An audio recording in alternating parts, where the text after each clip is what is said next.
Revi. I'm currently a year 1 going to year 2 English major student. So judging from my major, it's pretty obvious that I love and enjoy reading and literature in general. So one thing for sure is that I do not want to be a teacher, even though I get that a lot. I consider myself as a person who is very sporty. I enjoy doing adrenaline rush activities. Like I seek that for my version of enjoyment. Yeah. So there's another side of me that I love to just be in my own space, which is by reading or writing, because I felt that in reading and by writing, it gives me the power or give myself a voice to share to people or myself in general what are my thoughts or my emotions. Yeah.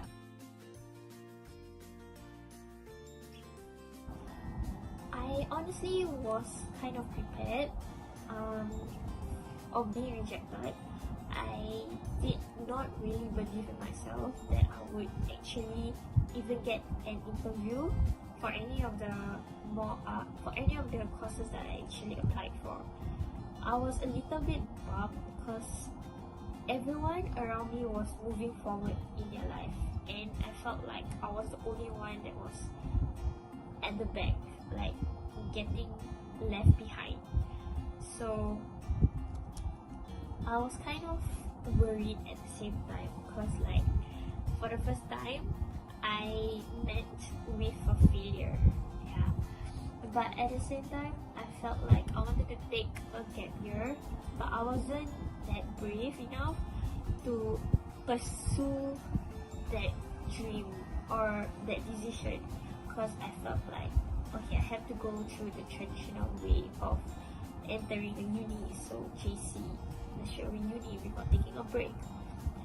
So I felt like university rejection was a sign for me to actually take a gap year and take a break to realign, refocus, re-energize my whole passion, what I like, what are my strengths, to get to know myself better besides schooling and all. Like I should just remove myself from being associated with school, so I know who I am as a person.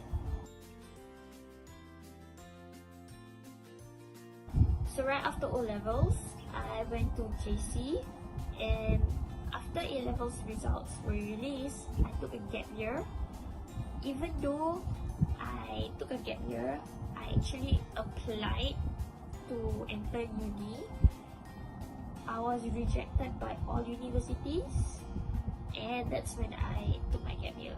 So when my gap year was ending, I reapplied to all the universities that I actually applied for in the first round, and at the same time I applied for SUSS also. So it took me 2 tries to actually enter NTU. So I got in the second time. Yeah.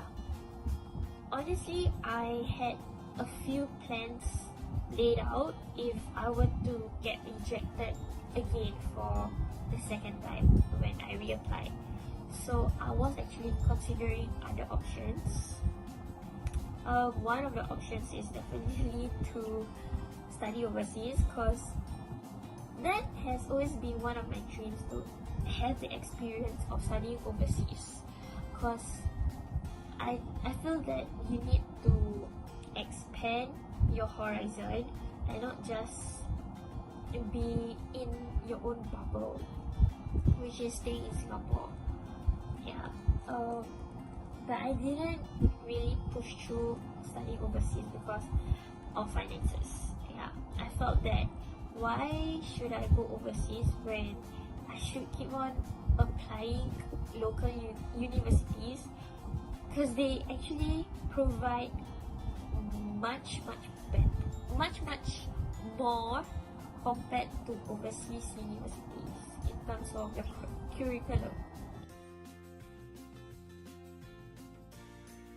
So what I did during my gap year, mostly I worked a lot because I believe in gaining experience in order for me to understand myself better and know my strengths and weaknesses. So the first job that I actually stayed more than 3 months was, or maybe it was 3 months only. I worked at FedEx as a telecommunicator.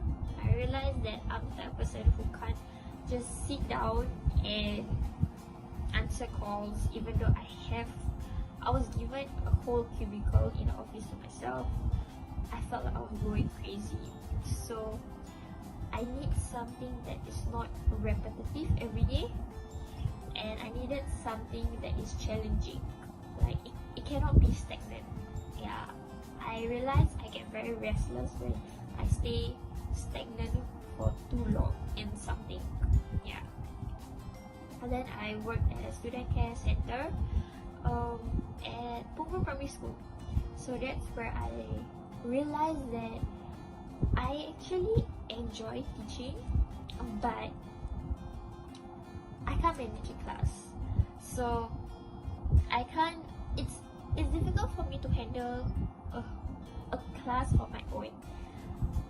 Yeah, it really takes a lot of patience. So in that whole experience, I realized teachers should be given much more respect than they deserve right now. Yeah, honestly, teachers out there, they're doing an amazing job in shaping our future generation. Then I worked at Starbucks, so that's where I realized that I have to keep on growing.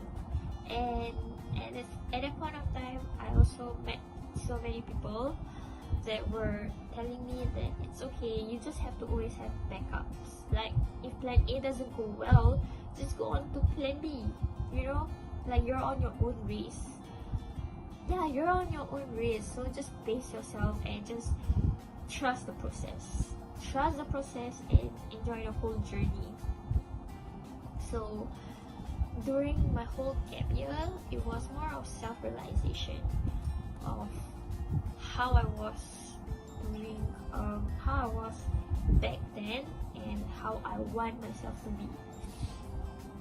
And I joined a few volunteering causes in Singapore because I realized that I need to start volunteering in my own community before I venture out to help others in other countries who need help.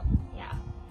Also, I started tutoring, which gave me which was the answer that I felt that I was looking for in terms of how do I share my knowledge without being in a classroom setting. So I took up the opportunity to do tutoring. For my Starbucks, which I'm still working until today, I felt that it helped me grow as a person and also as a leader. That it shows I'm capable of so much more if I actually believe in myself and put the time and effort into it. If one advice I can give is, if you need to take a step back while your friends are moving forward, I would say that that's not a failure. I feel that is a huge courage to take a step back and trust the process, trust in yourself and believe in yourself that this is something you have to do for yourself, like for yourself and no one else. And I feel that if you get rejected once or twice or whatever, it's okay, you're gonna be okay, because that rejection or that failure that you're facing in that particular moment is not a permanent it's not a permanent result. You know, I feel that the real failure is when you stop trying and believing in yourself. Because if you don't believe in yourself, no one would. It's easier said than done, I would say, but you just have to believe and trust your process and enjoy your whole journey. And something that someone said to me that helped me to get through is that you're on your own race. This is probably a cliche quote, but honestly, that whole gap year actually taught me so much. And one thing is, you're on your own race. So do not compare yourself, do not degrade, demoralize yourself, but instead try to look at a bigger picture. So take a step back, you just reflect, recuperate. It's fine. You deserve a break. And just trust the whole process and yourself. Yeah, so if you need to take a gap year or if you need to take a step back in order for you to move forward, I would say go for it. There's nothing wrong with it. So all the best to you guys who are entering with me. Just remember, do not procrastinate, always remain consistent, and always give yourself the time to grow, because you are a work in progress. So that's all. Thank you.